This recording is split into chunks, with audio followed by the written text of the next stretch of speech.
प्रिय विद्यार्थियों, स्वागत है आपका BA first year political science class के अंतर्गत। विद्यार्थियों, हम डिस्कस कर रहे हैं BA first year political science में फर्स्ट पेपर राजनीति विज्ञान के मूल आधार। और इस फर्स्ट पेपर के जो थर्ड चैप्टर पर हमारा डिस्कशन अभी चल रहा है। थर्ड चैप्टर जो आपका है, जैसा कि आप देख भी पा रहे हैं, उत्तर व्यवहारवादी उपागम। इससे पहले फर्स्ट और सेकंड चैप्टर पर हम डिटेल से हमने डिस्कस किया था। वे सारे वीडियो आप क्रमबद्ध तरीके से देख सकते हैं। इस यूट्यूब चैनल की प्लेलिस्ट सेक्शन में जाके आप देख सकते हैं, या उसका जो लिंक है वो इस वीडियो के डिस्क्रिप्शन में भी आपको मिल जाएगा। तो आप वहाँ से क्रमबद्ध तरीके से सारे वीडियोस देख सकते हैं और अपनी पढ़ाई को सुचारू रूप से जारी रख सकते हैं। तो आज इस चैप्टर को हम अंत करेंगे, मतलब ये जो थर्ड चैप्टर है इसको आज हम पूरा करेंगे। दो टॉपिक हमारे आज इसमें शेष है जिस पर हमें डिस्कस करना है। उसमें एक तो, और दोनों बहुत महत्वपूर्ण टॉपिक है विद्यार्थियों। एक तो डेविड ह्यूस्टन के द्वारा जो उत्तर व्यवहारवाद की मान्यताएं बताई गई है, लक्षण आप बोल दें या मान्यताएं बोल दें या विशेषताएं बोल दें, क्योंकि ये प्रश्न कई बार परीक्षाओं में पूछा गया है। तो जिस प्रकार व्यवहारवाद में हमने व्यवहारवाद की कुछ मान्यताएं डेविड ह्यूस्टन के अनुसार हमने देखी थी, तो उसी तरह यहाँ उत्तर व्यवहारवाद की भी डेविड ह्यूस्टन ने ही कुछ मान्यताएं बताई हैं। तो प्रश्न दोनों का ही कई बार व्यवहारवाद की पूछ लेते हैं, कई बार उत्तर व्यवहारवाद की पूछ लेते हैं। तो दोनों ही महत्वपूर्ण है। तो एक तो उस पर हम डिस्कस करेंगे। इसके अलावा फिर हम जो अंत में जो हमने व्यवहारवाद पढ़ा था सेकंड चैप्टर में, और अभी इस थर्ड चैप्टर में हम उत्तर व्यवहारवाद हमने पढ़ा, तो इन दोनों में बेसिकली अंतर क्या है, तो ये भी कई बार पूछ लिया जाता है। निबंधात्मक प्रश्न भी यहाँ इन दोनों टॉपिक से बनता है। जैसे मान लीजिए आपसे पूछ लिया जाए कि जो व्यवहारवाद का विश्लेषण करते हुए उस व्यवहारवाद एवं उत्तर व्यवहारवाद में अंतर बताइए, या फिर आपसे पूछ लिया जाए कि उत्तर व्यवहारवाद को परिभाषित करते हुए डेविड ह्यूस्टन के द्वारा उत्तर व्यवहारवाद की जो बताई गई मान्यताएं हैं उनका विश्लेषण करें। तो इसलिए आज का ये वीडियो आपके लिए बहुत महत्वपूर्ण होने वाला है, तो आप ध्यान से इस वीडियो को सुनिएगा। वैसे तो हम जो यहाँ डिस्कस कर रहे हैं सारे टॉपिक्स आपके लिए जो परीक्षा की दृष्टि से महत्वपूर्ण है वही हम सारा डिस्कस कर रहे हैं, लेकिन ये बड़ा इंपॉर्टेंट है, परीक्षा में आपके ज़रूर पूछा जाएगा। छोटे क्वेश्चन में भी कई बार पूछ लिया जाता है। मान लीजिए आपसे पूछ लिया जाए कि उत्तर व्यवहारवाद की कोई 2 मान्यताएं बताइए, 3 मान्यता बताएं, तो आप खाली पॉइंट लिख सकते हैं।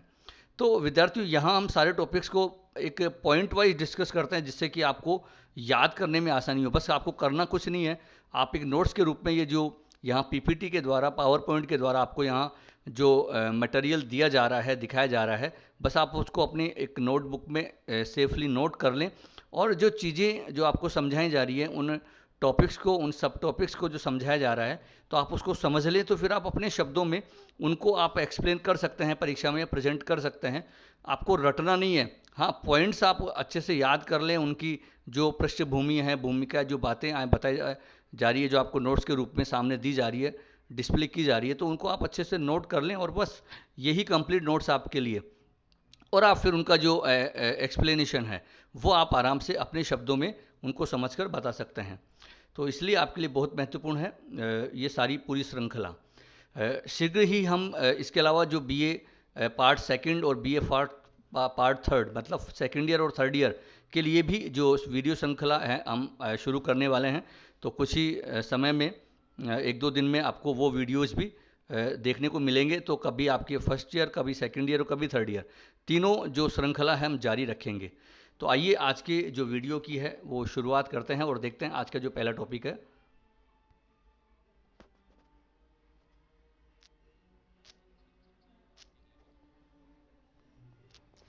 विद्यार्थियों, जैसा कि आप सामने देख पा रहे हैं कि उत्तर व्यवहारवाद को मैं पहले समझा चुका हूं पिछले वीडियो में।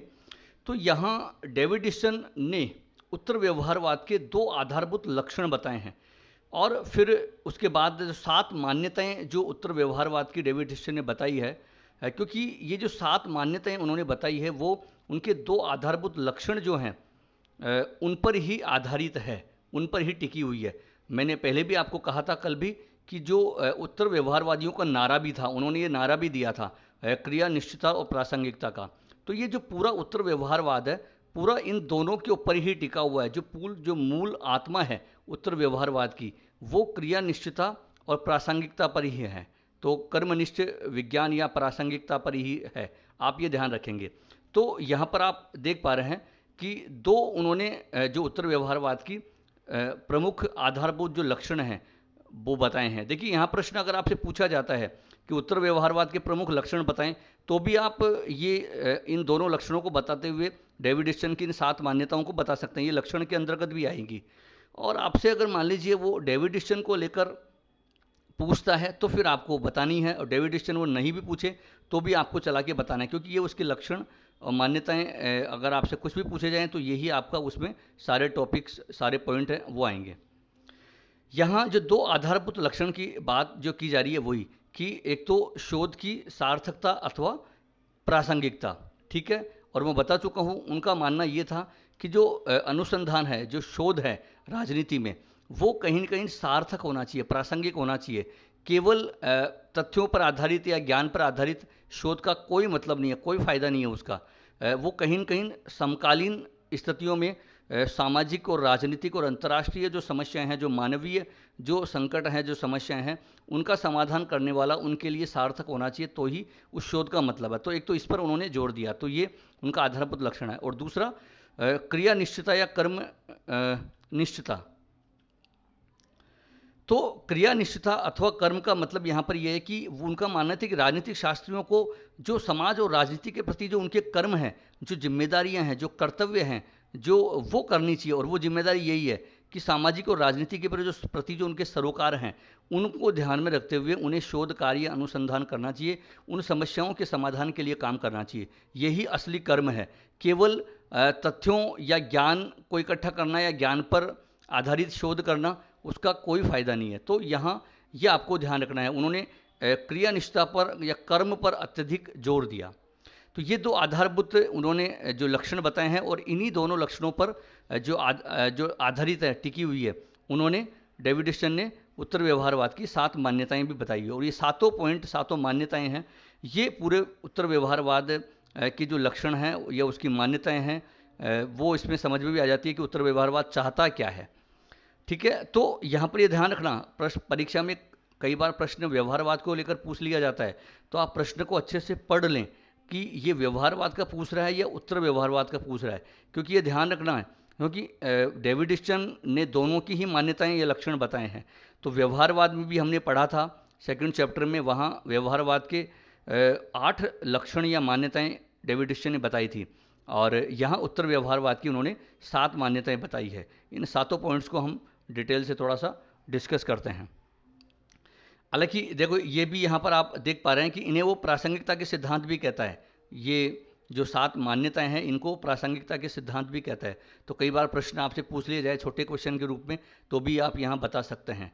तो आप इस बात का ध्यान रखें। अब यहाँ 7 जो मान्यताएं हैं, उसमें पहला पॉइंट आप देख पा रहे हैं कि प्रविधि अथवा तकनीक से पूर्व सार। देखिए, बहुत महत्वपूर्ण बात यहाँ पर यह है, उत्तर व्यवहारवादियों का मानना है 2 बातें जो व्यवहारवाद और उत्तर व्यवहारवाद में जो अंतर है या उनमें जो टकराव है, कि जो व्यवहारवादी है वो तकनीक पर, प्रविधियों पर, आप प्रविधि बोल दे, तकनीक बोल दे, इन पर वो अत्यधिक फोकस रखते हैं। उनका जो ज़्यादा जो जोर इस पर था, सार पर नहीं था। या सार का मतलब है सार्थकता से, प्रासंगिकता से, उद्देश्यता से, मतलब कि जो शोध है, अनुसंधान है, वो प्रासंगिक होना चाहिए, समकालीन परिस्थितियों में सार्थक होना चाहिए, उद्देश्य पर आधारित होना चाहिए।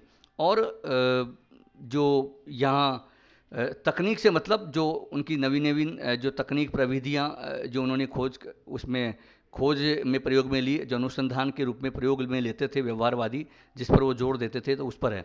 तो यहाँ पर दोनों पर बात, यहाँ प्रश्न यह है कि दोनों में से किसको प्राथमिकता दी जाए, तकनीक को दी जाए या फिर सार को दी जाए, सारांश को दी जाए, सार्थकता को दी जाए, किस पर जोर दिया जाए। तो यहाँ उत्तर व्यवहारवादी मानते थे तकनीक से पूर्व, मतलब तकनीक अथवा प्रविधि से पूर्व सार, मतलब कि जो प्राथमिकता है वो सारांश मतलब सार्थकता को दी जाए, प्रासंगिकता को दी जाए, कि वास्तव में अनुसंधान की प्रासंगिकता क्या है, उस पर जोर दिया जाना चाहिए, न कि केवल तकनीक पर उत्तर व्यवहारवादी तकनीक को नकारते नहीं है, ये ध्यान रखना। वो तकनीक और प्रविधि को स्वीकार करते हैं, लेकिन वो ये कहते हैं कि प्राथमिकता तकनीक को नहीं दी जाए, जबकि व्यवहारवादी प्राथमिकता तकनीक को देते थे, प्रविधियों को देते थे वो। लेकिन उत्तर व्यवहारवादी तकनीक के साथ साथ वो कहते थे दोनों को साथ साथ चलना चाहिए, तकनीक पर भी जोर देना चाहिए, तकनीक को भी अपनाना चाहिए, लेकिन अध्ययन की, अनुसंधान की उपयोगिता पर, उसकी प्रासंगिकता पर, उसकी सार्थकता पर ज़्यादा जोर होना चाहिए। उसकी सार्थकता को ध्यान में रखते हुए अनुसंधान किया जाना चाहिए। लेकिन अगर दोनों में से प्राथमिकता देनी है तो पहले जो प्रेफरेंस है, जो प्राथमिकता है, वो हमें सार्थकता या प्रासंगिकता पर को देनी होगी। तो ये ध्यान रखना है यहाँ पर। सेकंड जो पॉइंट आप देख पा रहे हैं कि सॉरी, यहाँ पर पहले सेकंड पॉइंट से पहले यहाँ पर एक ये बहुत अच्छा आप देख पा रहे हैं, यहाँ इस पॉइंट में आप ये जो कोटेशन टाइप में कुछ देख पा रहे हैं, ये बड़ा महत्वपूर्ण, कई बार ये कंपटीशन एग्जाम में, नेट के एग्जाम में पूछा गया है, और ये इसको थोड़ा सा आप समझने का प्रयास करें, आप इसको जरूर यूज करें इस पॉइंट के अंतर्गत। यहाँ स्पष्ट आपको पता लग जाएगा किस प्रकार उत्तर व्यवहारवाद और व्यवहारवाद दोनों में इस मत को लेकर जो भिन्नता है वो भी आपको पता लग जाएगी।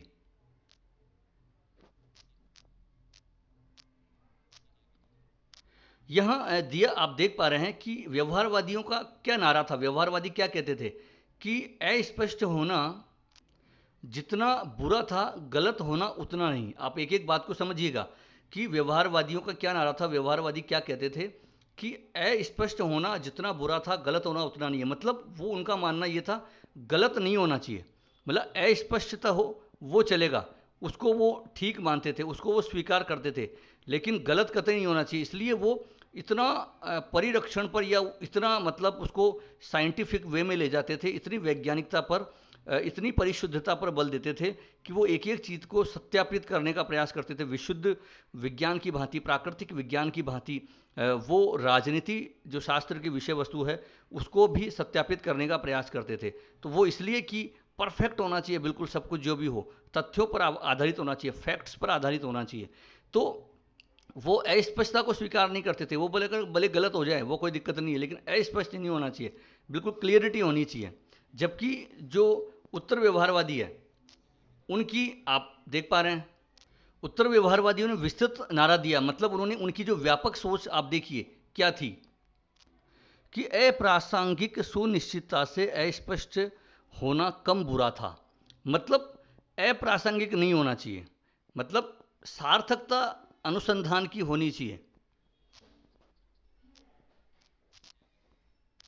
यहाँ मतलब ये है इस लाइन का, उत्तर व्यवहारवादी ये कहते थे कि, या कहते हैं कि अप्रासंगिक जो होना है ना वो गलत है, भले ही अस्पष्ट हो जाए वो कोई दिक्कत नहीं है। क्योंकि व्यवहारवादी में तो आपने देखा कि वो मतलब वो कहते थे गलत हो जाए कोई दिक्कत नहीं है, अप्रासंगिक हो कोई दिक्कत नहीं है, अस्पष्ट नहीं होना चाहिए।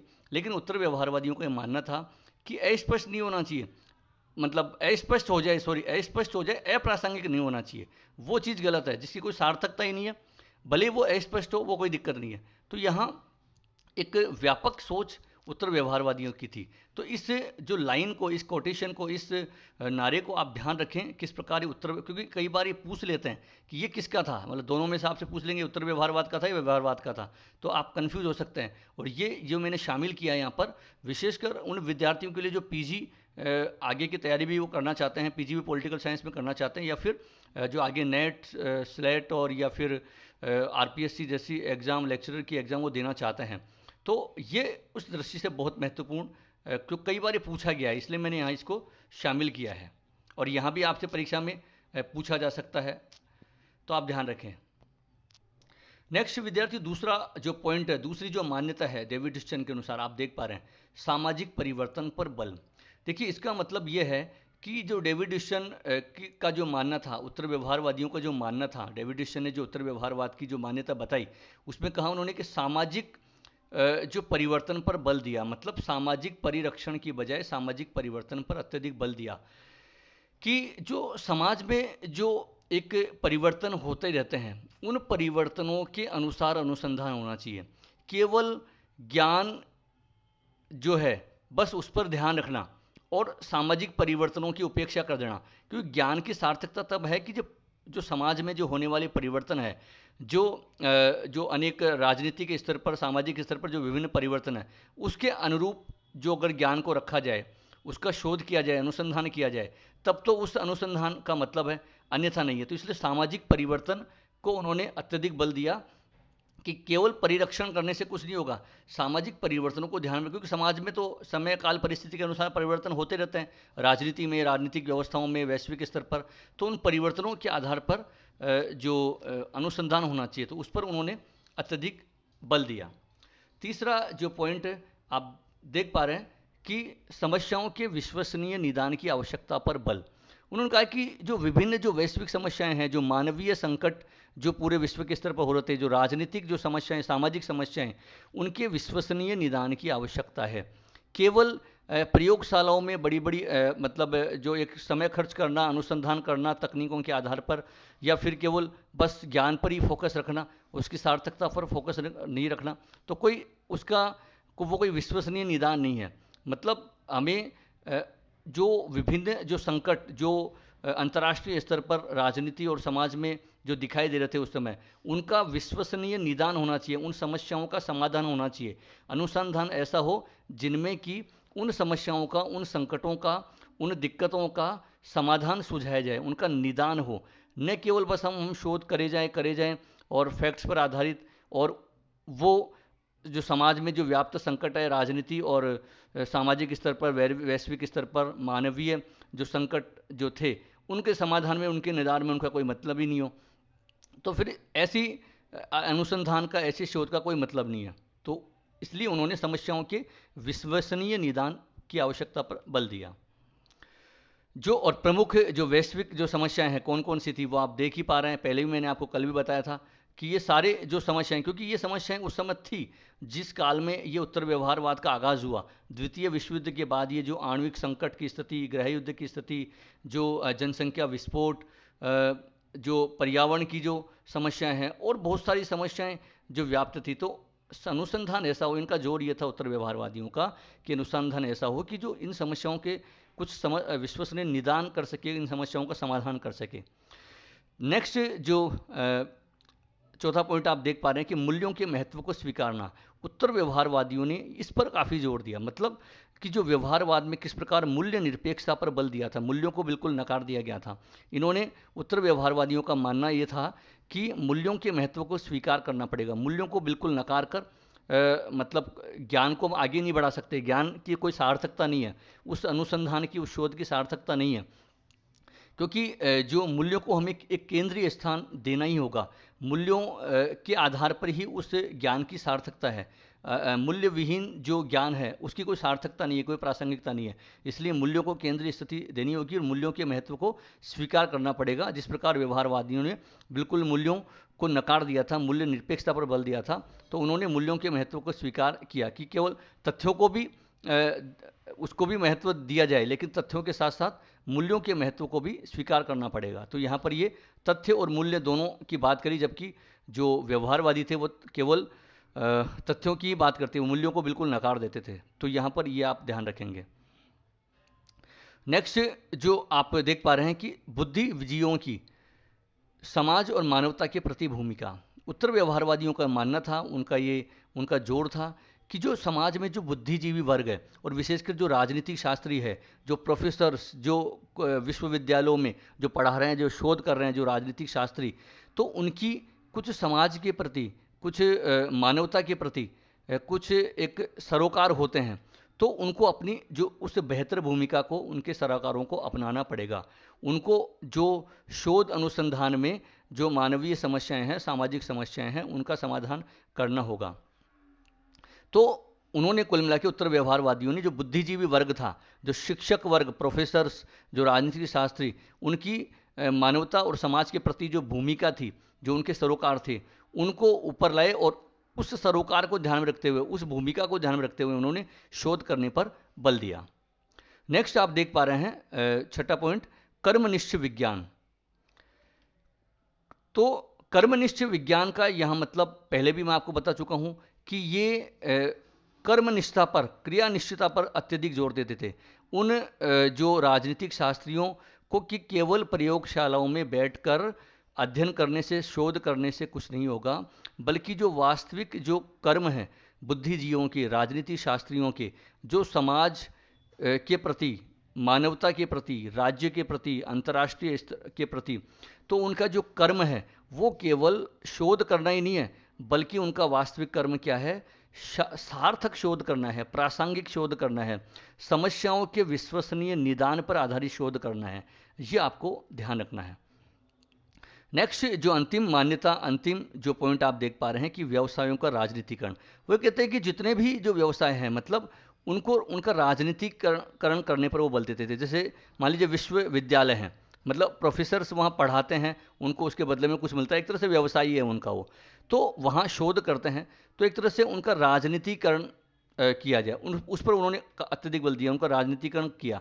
तो राजनीतिकरण का मतलब यहाँ पर उनकी जो राजनीतिक जो जिम्मेदारियाँ हैं उस पर उन्होंने बल दिया कि व्यवसायों का राजनीतिकरण किया जाए, राज्य के प्रति जो उनकी जिम्मेदारियां हैं, समाज के प्रति जो उनकी जिम्मेदारियां हैं, जो शोध ऐसा हो कि बिल्कुल एक प्रोफेशनल, जिसको हम कहते हैं, जिसमें कुछ उसकी सार्थकता हो, जिसकी कुछ प्रासंगिकता हो। तो इसलिए उन्होंने व्यवसायों के राजनीतिकरण पर बल दिया कि उसको प्रोत्साहित किया जाना चाहिए, जो विश्वविद्यालयों को इस पर फोकस किया जाना चाहिए, जो राजनीतिक शास्त्री हैं उनको अपने जो व्यवसाय, क्योंकि उनका व्यवसाय है पढ़ना या शोध करना, रिसर्च करना, तो ऐसा रिसर्च हो कि वो राजनीति के प्रति जो उनकी जिम्मेदारी है, राजनीतिक समस्याओं के प्रति पूरे जो वैश्विक जो जिम्मेदारी है, तो उसको वो बेहतर तरीके से निभाएं। तो ये आप इसमें बता सकते हैं। तो कुल मिला के ये डेविड डिस्टन ने जो उत्तर व्यवहारवाद की 7 मान्यताएं बताई, तो आप इन पॉइंट्स का प्रयोग करते हुए इसको मैंने एक एक्सप्लेन कर दिया है, और आप इसको अपने शब्दों में भी और कर सकते हैं। तो एक सरल शब्दों में मैंने आपको ये समझाने का प्रयास किया है, तो आपके समझ में आ ही गया होगा।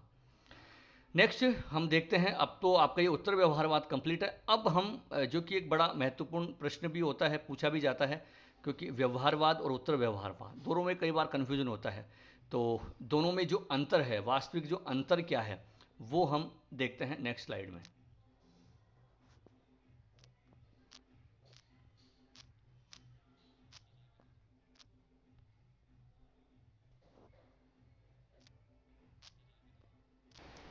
विद्यार्थियों, ये आप सामने स्लाइड में कुछ जो महत्वपूर्ण, जो मोटा मोटा जो अंतर व्यवहारवाद और उत्तर व्यवहारवाद में है वो आप देख पा रहे हैं। देखिए, वैसे तो व्यवहारवाद को हमने सेकंड चैप्टर में डिटेल से डिस्कस किया, उत्तर व्यवहारवाद को इस वाले चैप्टर में हमने डिटेल से डिस्कस किया। दोनों में काफ़ी हद तक अंतर आपको समझ में आ ही गया होगा, और भी आप अंतर इनके अलावा आप अपने शब्दों में बता सकते हैं, लेकिन एक जो महत्वपूर्ण जो अंतर है वो सारे इसमें सारगर्भित कर दिए हैं मैंने।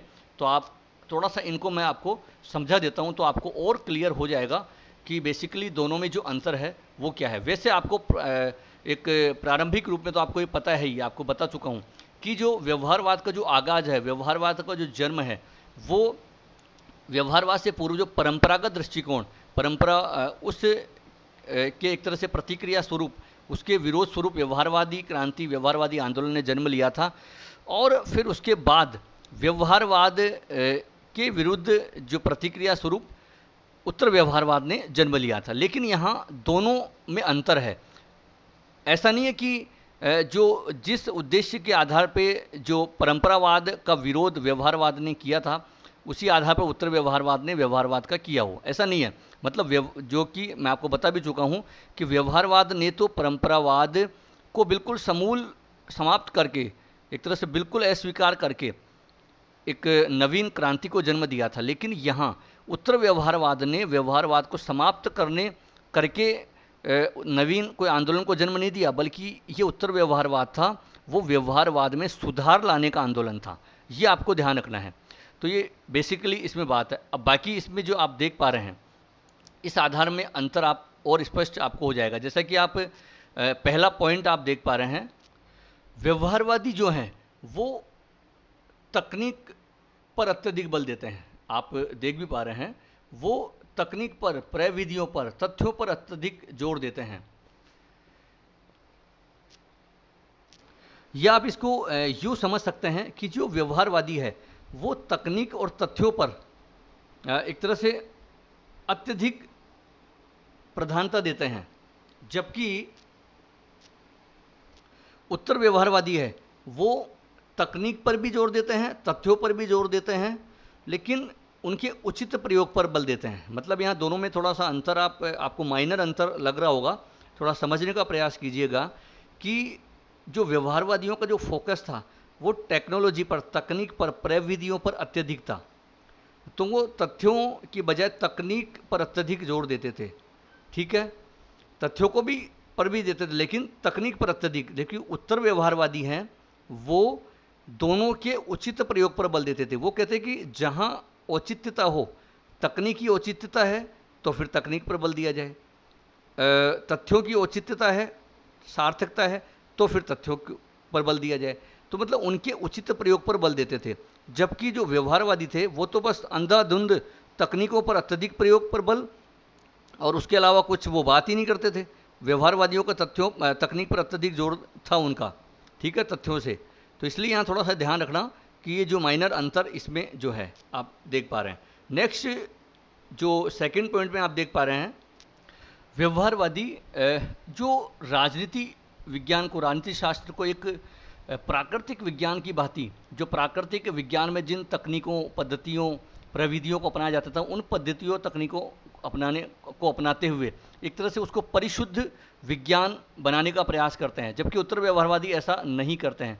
वो शोध को महत्वपूर्ण सामाजिक समस्याओं के साथ एक तरह से उस शोध को प्रासंगिक बनाने पर अत्यधिक बल देते हैं। दूसरे पॉइंट में आपको ये समझ में आ रहा होगा।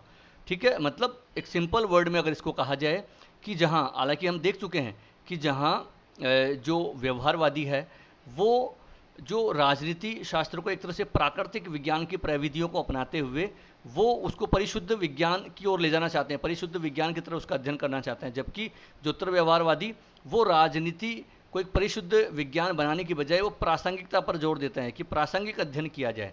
तो ये दोनों में बहुत महत्वपूर्ण अंतर है। तीसरा जो महत्वपूर्ण पॉइंट आप देख पा रहे हैं कि जो व्यवहारवादी हैं वो मूल्य निरपेक्ष अध्ययन पर अत्यधिक जोर देते हैं, मूल्य निरपेक्ष शोध पर वो बल देते हैं। जबकि जो उत्तर व्यवहारवादी हैं वो मूल्यों की निर्णायक भूमिका को स्वीकार करते हैं। ये अंतर पहले भी मैं आपको बार बार बता चुका हूँ, आप ध्यान रखेंगे इसको, बहुत महत्वपूर्ण ये बात है।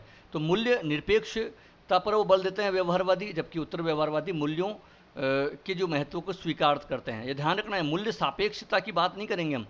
परंपरावादी तो मूल्य सापेक्ष अध्ययन पर बल देते हैं, मतलब वो मूल्यों पर अत्यधिक जोर देते हैं। तो यहाँ व्यवहारवादी मूल्यों को बिल्कुल नकार देते हैं। लेकिन जो उत्तर व्यवहारवादी वो न तो बहुत ज़्यादा जोर देते हैं और न उसको नकारने की बात करते हैं। वो कहते हैं कि उसकी महत्वता को हमें स्वीकारना होगा, जहाँ जहाँ जरूरत हो वहाँ मूल्यों को हमें स्वीकारना होगा। तो ये महत्वपूर्ण बात है। अंतिम जो आप अंतर देख पा रहे हैं ये बहुत महत्वपूर्ण, आप जैसा कि पहले भी हमने मान्यता में भी देखा कि जो व्यवहारवादी हैं उनका जो फोकस क्या था कि वर्तमान में जो राजनीति व्यवस्थाएं हैं, वर्तमान में जो राजनीति है या समाज है, बस केवल उसको समझा जाए, उसके आधार पर तकनीकों का प्रयोग किया जाए, प्रविधियों का प्रयोग किया जाए, उनका अध्ययन किया जाए और एक मतलब बस उसको ध्यान में रखते हुए शोध किया जाए। अब वास्तविकता में जो क्या समस्याएं आगे आ सकती है या अलग अलग व्यवस्थाओं में क्या समस्याएं हैं उन पर उनका ध्यान नहीं था। जबकि जो उत्तर व्यवहारवादी थे उनका ये था कि जो सामाजिक जो परिवर्तन, जैसे कि हमने मान्यता में भी देखा था कि जो समाज में जो होने वाले जो परिवर्तन है, राजनीति में जो होने वाले परिवर्तन है, उनको ध्यान में रखते हुए शोध किया जाए, एक भावी संभावनाओं को देखा जाए कि क्या समस्याएं आ सकती हैं, आगे क्या दिक्कतें आ सकती हैं समाज के स्तर पर, राजनीति के स्तर पर, मानवता के स्तर पर। तो शोध का उद्देश्य एक वो भी होना चाहिए, केवल बस वर्तमान के आधार पर शोध नहीं होना चाहिए। तो ये भी एक बहुत बड़ा अंतर था व्यवहारवाद और उत्तर व्यवहारवाद में। तो हालांकि थोड़ा सा आपको टिपिकल ये लग सकता है, लेकिन आप थोड़ा सा इसको अगर समझेंगे तो ये आप अंतर कर सकते हैं। और जो बाकी और आपको अगर अपने शब्दों में कुछ अंतर लगता है तो आप इसमें जोड़ सकते हैं, लेकिन यहाँ मैंने आपको ये बता दिया है अंतर, जो मोटा मोटा आप एक्सप्लेन कर सकते हैं परीक्षा में। तो विद्यार्थियों ये जो आपका चैप्टर है उत्तर व्यवहारवाद ये कंप्लीट हुआ, और व्यवहारवाद और उत्तर व्यवहारवाद में अंतर भी हमने देख लिया। यहाँ प्रश्न किस तरीके से बन सकते हैं वो भी मैंने आपको बता दिए हैं। तो आशा है आपको समझ में आ गए होंगे। तो ये आपका वैसे जुलाई माह में इस पेपर का तो ये एक तरह से सिलेबस जुलाई माह के हिसाब से तो ये कंप्लीट होता है, मतलब यहाँ जो एक सिलेबस डिवाइडेशन कर रखा है उस आधार पे। तो आज के वीडियो में तो बस इतना ही है। बस आप इनको थोड़ा सा अच्छे से ध्यान कर लें, नोट कर लें इनको, और आप साथ के साथ इनको याद करते चलाएं। जो आपको स्लाइड में जो सारे पॉइंट्स दिखाए गए हैं, जिन टॉपिक्स को आप अच्छे से नोट कर लें और इनको अच्छे से याद कर लें और इन चीज़ों को समझ लें। रटने की आपको ज़रूरत नहीं है। तो बस अंत में आपसे यही अपील करेंगे कि आप अधिक से अधिक छात्र छात्राओं को इन वीडियोज़ को साझा करें, क्योंकि आप लोग जोड़ रहे नहीं हो अधिक से अधिक विद्यार्थियों को। क्योंकि देखो, बहुत ज़रूरी है कि इतनी मेहनत जो की जा रही है आप लोगों के लिए, तो आपकी जिम्मेदारी, आपका एक कर्तव्य है कि आप सभी छात्रों तक इन वीडियोज़ को पहुंचाएं, जिससे कि वो भी लाभ उठा सके। अभी जो वर्तमान दौर में आप कक्षा तो अटेंड कर नहीं सकते हो, क्लासेज अटेंड कर नहीं सकते हो, कॉलेज में अभी जा नहीं सकते हो, तो इसलिए शायद इस वर्ष आपको घर बैठकर ही तैयारी करनी पड़े। तो आप समय वेस्ट करने की बजाय आप बस यही करें कि आप घर बैठ के, आपको जितनी बढ़िया आपको सुविधा दी जा रही है, तो आप इनका लाभ उठाएं। और न केवल आप इन वीडियोस के आधार पर न केवल आप अपने स्नातक स्तर की तैयारी कर पाएंगे, बल्कि ये वीडियो आपके लिए जो आपके पीजी लेवल पे या आपके आगे कॉम्पिटिशन्स में भी काम आने वाले हैं। तो विद्यार्थियों, आज के लिए बस इतना ही। आपकी प्रतिक्रियाओं का इंतज़ार रहेगा। बहुत बहुत धन्यवाद।